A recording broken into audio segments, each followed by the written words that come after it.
Hi, I'm John Jeffries, CEO of Callahan Associates. Welcome to our fourth edition of Strategy Brief. I'm joined again today with my colleague Jay Johnson. Hey Jay, how are you? Great, John. How are you doing? Good.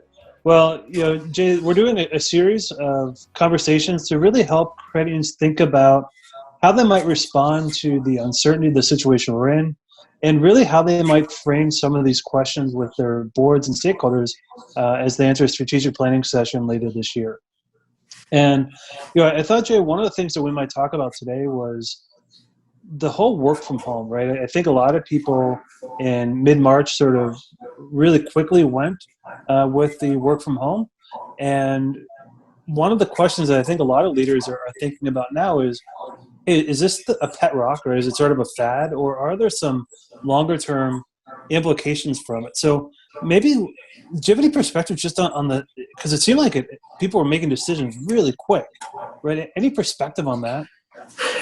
Well, they absolutely were, and I think that's as we've talked with credit unions, John. I think that's one of the amazing things that have come out of this. One, you're right. I mean, people were making decisions very quickly, and certainly, I think there's a range. There was maybe a range of preparedness for this. Some credit unions maybe had either had a staff that worked remotely more often, but I don't think anyone had prepared for basically everyone working remotely, right? So there were certainly some bumps along the way, but I think the one thing is really it's gone pretty well. I mean, there were some bumps along the way, but I think that's part of the takeaway is people are kind of amazed at how well the change has gone. And I was talking with a credit union this week that was saying, we've been talking the last few years about the velocity of change, and we know that's been happening around us. So it's why credit unions have been investing in the business so much to try and keep up with the market and with member expectations, et cetera. But the other thing that was brought up was just the volatility of change that's occurred in recent months. It's kind of unprecedented.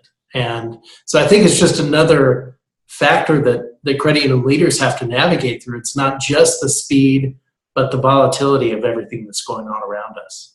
Yeah, no, I think that's an interesting point, and I think, Jay, as we've heard people think about, well, what does this mean, right? And because it's worked, does that give us some options that maybe weren't there in the past for our staff and our teams, and as we think about moving forward? So, yeah, have you heard any credit talk at all about how this might help their longer term conversation about staffing and talent and work from home, and does that change the way they're thinking about it at all? Well, I think it is changing the way people are thinking about it. There's certainly some positives. And a lot of credit unions have seen that they're actually maybe getting more productivity out of this as people are home. Now, people are in different situations in their work from home environment, so that can vary. But I think there is some of that. I think the other opportunity is it's gotten people thinking differently about recruiting talent. I've heard some credit unions that are saying, whereas it used to be, maybe the context was, should this position really be something we do remotely? Now the thinking's more, well, why wouldn't this position be able to be remote? So it's opening up, I think, some of the possibilities in terms of where you recruit. It's no longer just about your market. And certainly we know credit unions and a lot of other organizations that have at times recruited out of market. But I think this is really bringing a very different perspective on it. On the other hand, obviously it's just different in terms of working with people, and particularly if you onboard someone in this environment.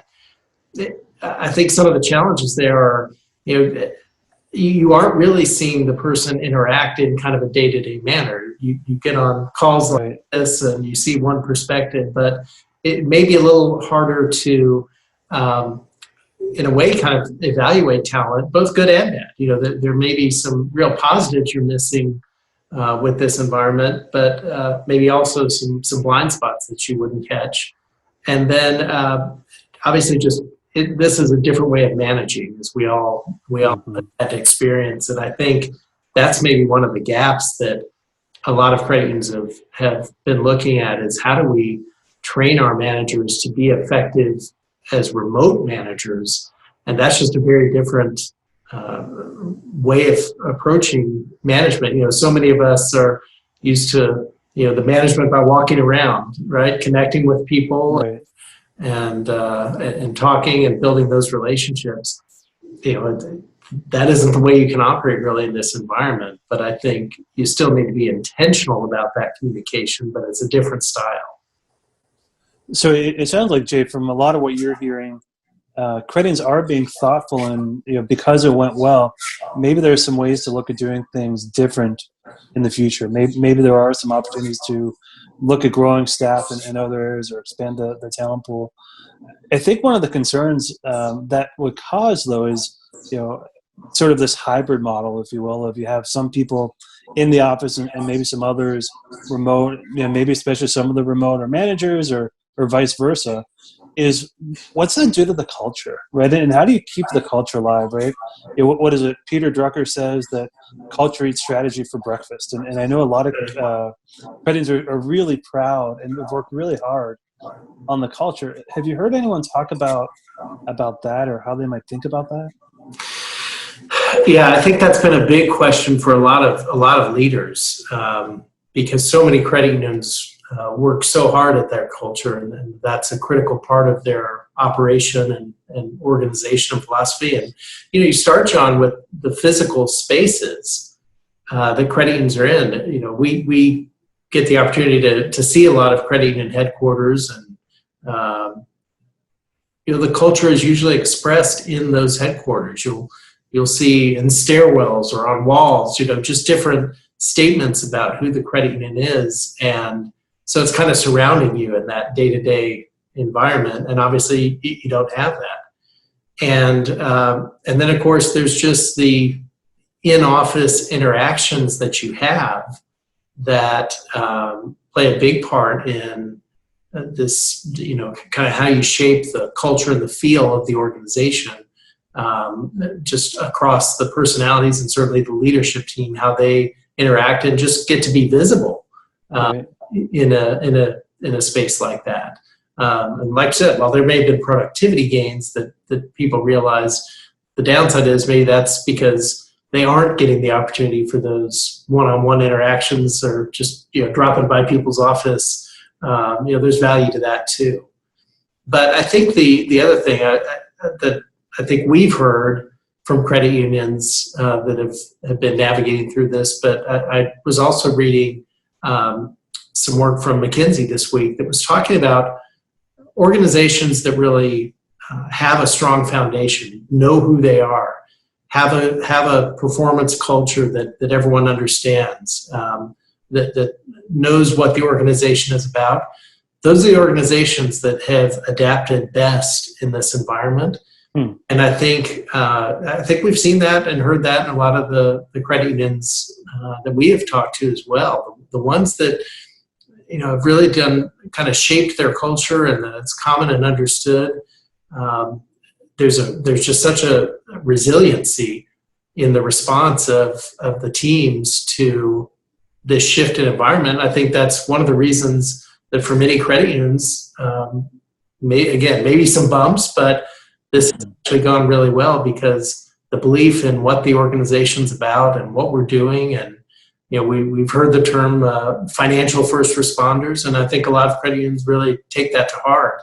And we've certainly seen those actions. And I think that's helped the response. But culture is probably the biggest question about, why it may not be one or the other as we look ahead. That it's tough to instill that culture and continue it when you don't have that physical and maybe central locations to draw people to. Yeah. So Jay, I think as we wrap up, right, sort of the thing that credit should be talking about and planning, or at least thinking about, is, this whole work from home probably isn't a pet rock, right? That's probably going to be with us for a while. And because it's worked, it may create some opportunities for staffing, for reducing overhead expense for some of the building, right? We hear a lot of clients think about getting new headquarters given the growth we've seen. Well, maybe they could rethink that a little bit. But we also encourage people to be mindful of training for remote managerial work, and really spending time and being intentional on the culture that you're trying to create. Anything else you would add? It's really going to be probably a hybrid type format that we go to. I think the hybrid format is something that's going to appeal to a lot of employees, but it also, again, as you said, gives the opportunity for people to be in the office, be around each other, and really continue to build that culture that is such an important part of the credit union culture. Yeah. Well, good. Again, a lot of exciting things going on in the industry, a lot of uncertainty. And we think that the most important part is that strategy isn't an event, that it's an ongoing process, and credit unions and their teams and their stakeholders are having regular dialogue on what all this means and how it might influence their future. So thanks everyone for listening to our 4th edition of Strategy Brief, and we'll see you soon. Thanks.